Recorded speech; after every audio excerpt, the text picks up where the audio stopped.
आनंद आहे त्याचा।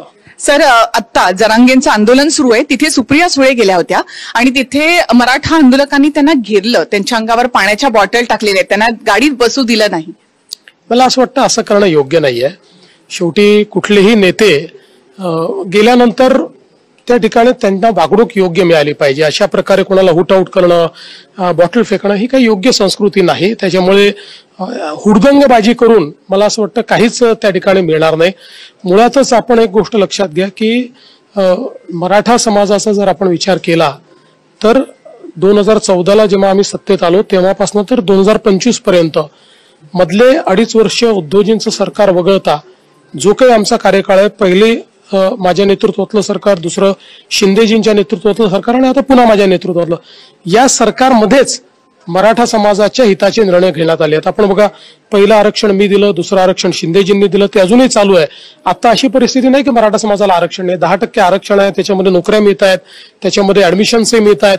आणि त्यासोबत त्यावेळेस मी अण्णासाहेब पाटील आर्थिक विकास महामंडळ केलं। आज 1.5 लाख मराठा तरुण हे त्याच्यातनं उद्योजक झाले आहेत, ते नोकऱ्या मागणारे नोकऱ्या देणारे झालेले आहेत आणि 13,000 कोटी रुपयाचं त्यांना त्या ठिकाणी कर्ज आपण बिनव्याजी उपलब्ध करून दिलं, त्यामुळे ते आज आपल्या पायावर उभे राहिले आहेत। शिक्षणाच्या क्षेत्रामध्ये आपण फ्री प्रतिपूर्तीचा कार्यक्रम त्याच्यामध्ये हातामध्ये घेतला, विदेशी शिष्यवृत्ती म्हणजे विदेशात शिकण्याकरता शिष्यवृत्ती दिली। एवढंच नाही तर मुलांना समजा फी जरी मिळाली तरी अनेक वेळा हॉस्टेल नसतं, कुठे राहायचा प्रश्न असतो, त्याच्याकरता आपण पंजाबराव देशमुख निर्वाह भत्ता योजना सुरू केली, त्यांना आपण निर्वाह भत्ता देखील देतो, 60,000 रुपये त्या ठिकाणी निर्वाह भत्ता आपण उपलब्ध करून देतो। एवढंच नाही तर सारथी सारखी आपण एक संस्था सुरू केली की ज्या संस्थेच्या माध्यमातून आज आपल्याला पाहायला मिळतं की IAS मध्ये, IPS मध्ये, MPSC मध्ये मराठा समाजाचा टक्का वाढला, कारण त्यांना आपण तिथनं ट्रेनिंग दिलं, त्या स्पर्धा परीक्षांमध्ये त्यांना अपिअर होण्याकरता वेगवेगळ्या प्रकारची मदत केली, त्यामुळे आज IAS IPS ऑफिसर्स मोठ्या प्रमाणात होत आहेत। त्यामुळे वेगवेगळ्या स्तरांवर आपण हा प्रयत्न केलेलाच आहे। आता जे काही श्री मनोज जरांगे पाटील मागण्या करता आहेत, मला असं वाटतं की त्याच्याकडे आम्ही सकारात्मकतेने बघतो, कुठे नकारात्मकता नाहीये, पण कुठली मागणी मान्य करायची तर ती कायद्याच्या चौकटीत बसली पाहिजे।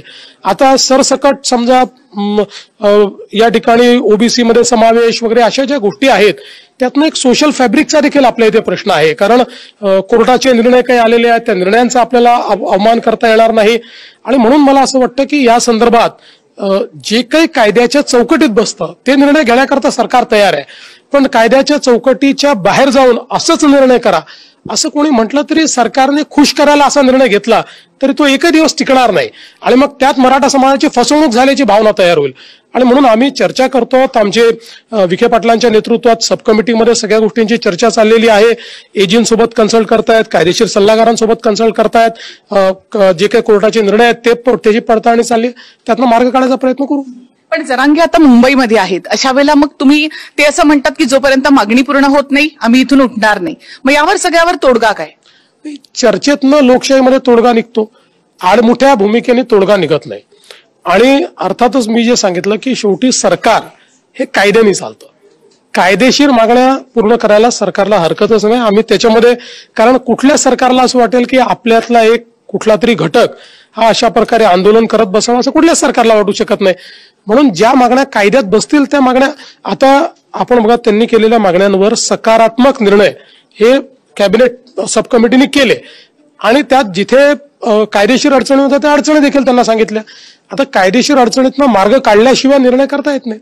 आधी त्यांच्या मागण्या वेगळ्या होत्या, आता ते असं म्हणतात की सातारा हैदराबाद गॅझेटनुसार जर तुम्ही त्यासाठी आम्ही अजिबात वेळ तुम्हाला देणार नाही, इतर जे बॉम्बे किंवा औंध जे गॅझेट आहे त्याच्यासाठी आम्ही तुम्हाला वेळ देऊ, म्हणजे मग पुढे मग याचं सगळ्याचं काय होणार? प्रश्न एवढाच आहे की वेळ देणं न देणं हा प्रश्न नाहीये। आपण शिंदे समिती तयार केली, शिंदे समितीमुळेच आज बऱ्याच नोंदी सापडल्या, लोकांना सर्टिफिकेट्स मिळाले। आता शिंदे समितीकडेच म्हणजे जस्टिस शिंदे समितीकडेच हैदराबाद गॅझेटचं काम आपण दिलेलं आहे। शिंदे साहेबांनी स्वतः त्यांना भेटून सांगितलं की यामध्ये काय काय आपल्याला बदल करायचे आहेत, त्याच्याकरता किती वेळ लागणार आहे। आता त्यांचं म्हणणं आहे आत्ताच द्या, इथेच द्या, तर आता त्या संदर्भात ज्या काही कायदेशीर प्रक्रिया आहेत त्या न करता देऊन कसं चालेल? त्यामुळे शिंदे साहेब स्वतः त्यांच्याशी भेटले, जस्टिस शिंदेनी जाऊन त्यांना सांगितलं की काय प्रक्रिया आपल्याला करावी लागेल। मला असं वाटतं की थोडं शेवटी सगळ्यांनी चर्चेतनं मार्ग काढायचं ठरवलं तर निघू शकतो।